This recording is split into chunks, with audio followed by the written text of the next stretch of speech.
श्री स्वामी समर्थ मित्रांनो, आज आहे मंगळवार। आजचा व्हिडिओ आपण स्वामींच्या प्रार्थनेने सुरू करणार आहोत।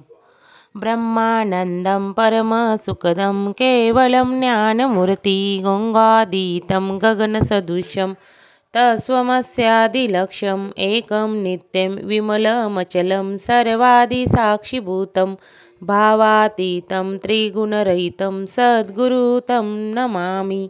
गुरु ब्रह्मा गुरुर्विष्णू गुरुर्देवो महेश्वरा गुरुर्साक्षात् परब्रह्म तस्मै श्री गुरुवे नमः। श्री स्वामी समर्थ महाराज की जय। श्री गुरुदेव दत्त। मी तुम्हाला आज एका कृष्णा नावाच्या मुलीची अनुभूती सांगणार आहे, म्हणजेच तिला आलेला अनुभव। एक कृष्णा नावाची मुलगी होती आणि ती दत्तसेवक होती, म्हणजेच ती दत्त महाराजांची सेवा नित्य नेमाने करत असत।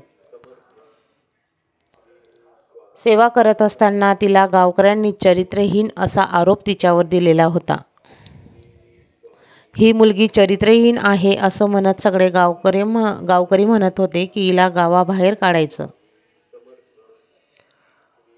सर्व असेही म्हणायचे की हिला मारून टाका, हिला जगण्याचा अधिकार नाही।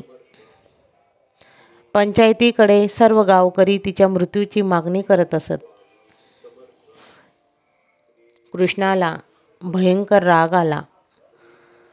या सगळ्या गोष्टींना सामोरी जाणारी कृष्णा विशेषणेने ढासळलेली होती, म्हणजे तिला मानसिक त्रास होत होता। स्वामींकडे ती परत परत मागणी करत होती की माझ्या चरित्रावर शिंतोडे उडले आहेत, मला बदनाम केलं आहे, आता माझी पात्रताच नाही जगण्याची, मला मृत्यूदंड द्या, अशी ती स्वामींना विनवत असत। अशा स्थितीत कृष्णा थेट देवीच्या मंदिरात गेली। तिने देवीच्या मंदिराकडे धाव घेतली।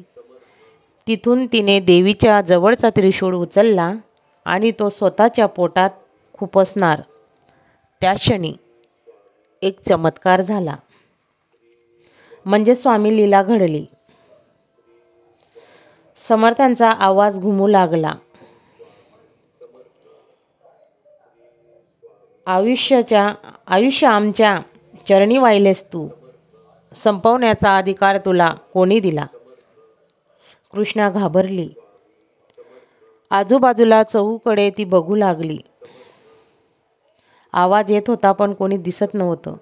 कृष्णा आवाक होऊन बाजूला पाहते तर मंदिराच्या प्रत्येक कोपऱ्यातून पुरुषभर उंचीचा दत्तचिन्ह तेजस्वी प्रकट रूप दिसत होतं आणि दिगंबरांचा आवाज घुमत होता। ही सर्व चिन्ह एकत्र येऊन तेजाच्या लहरीतून स्वामी समर्थ प्रकट झाले आणि ते म्हणाले, तू हे काय करतेस? हे काही करू नको, घाबरू नकोस। त्यांनी जाहीर घोषणा केली, तुझी पात्रता ठरवणारे हे मूर्ख लोक कोण आहेत? स्वामी म्हणतात, अरे तू दोषी आहेस हे ठरवणारे कोण आहेत? तू कशाला घाबरते? या लोकांच्या बोलण्याकडे लक्ष देऊ नकोस, यांचं बोलण्याकडे दुर्लक्ष कर।